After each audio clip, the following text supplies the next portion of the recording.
আজকে আমি রোল বানাবো। পেঁয়াজ কেটে নিয়েছি, শসা কেটে নিয়েছি, একটু চিকেন করে নিয়েছি, এদিকে ময়দা, একটুখানি নুন দিয়ে ময়দাটা মেখে নেব। এই দেখো, এতে তেল টেল কিছু দিতে হবে না, নর্মালি মাখা হবে। এই দেখো, তোমরা দেখতে থাকো আমার রেসিপিটা।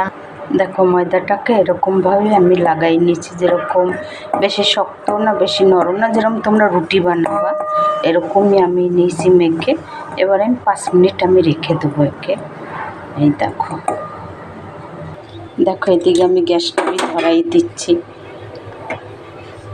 ফ্রাই প্যানটা গরম হতে দিচ্ছি। দেখো 5 মিনিট এমনি রেখে দিয়েছি, এবার আমি বেলে নেব। এই দেখো আমি রুটিটাকে এরকম বেলে নিয়েছি, বেশি মোটাও না বেশি পাতলাও নেই। দেখো, এবার আমি সবগুলো এরকম বেলে নেব।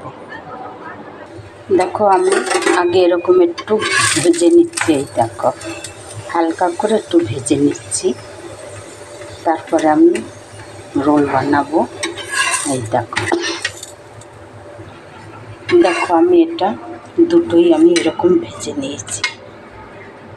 দেখো, এবারে আমি ডিমের মামলেট করে নেব। অল্প হালকা করে একটু নুন দেব, বেশি দেব না। এবার এটাকে ফেটিয়ে নেব ভালো করে। দেখো, এদিকে তাওয়াতে তেল দিয়ে দিয়েছি। এবারে দেখো,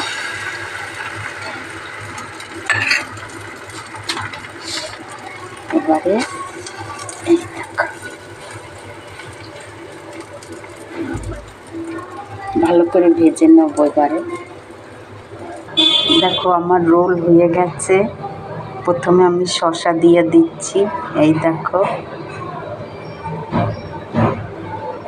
তারপরে আমি দিয়ে দেবো এর উপরে পেঁয়াজ। এই দেখো আমার রোল। এরপরে আমি উপরে থেকে চিকেন দিয়ে দেব। চিকেনটা আমি ভেজে করে নিয়েছি। এবার এটাকে আমি মুড়ে নেব। এই দেখো,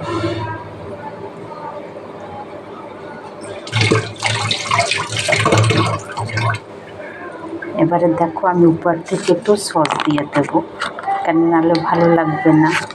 এই দেখো, একটুখানি সস দিয়ে দিলাম। এই দেখো, এবারে আমি মুড়ে নেব। দেখো, একটা বানাই রাখছি আর এই একটা বানালাম। এই দেখো আমার রোল তৈরি, এটাও তৈরি। এবার এর ভিতরে জিনিসগুলি দেব। দেখো, এটা উপরে থেকে আমি একটু গোলমরিচও দিয়ে দিলাম। ওটাতে একটু কাঁচা লঙ্কা ছিল তাই। এবারে আমি এই যে একটু সস দিয়ে দিলাম, ব্যাস। এবার আমি মুড়ে নেব। দেখো আমার চিকেন রোল রেডি। এই যে, তোমরা একবার করে খেয়ে দেখবে, আশা করি তোমাদেরও ভালো লাগবে। এই দেখো, আমি মাঝখানে তোমাদের কেটে দেখাচ্ছি কেমন হয়েছে। দেখো, এই যে মাঝখানে আমি কেটে তোমাদের দেখাচ্ছি কি সুন্দর হয়েছে। দেখো, আমার রোল কমপ্লিট।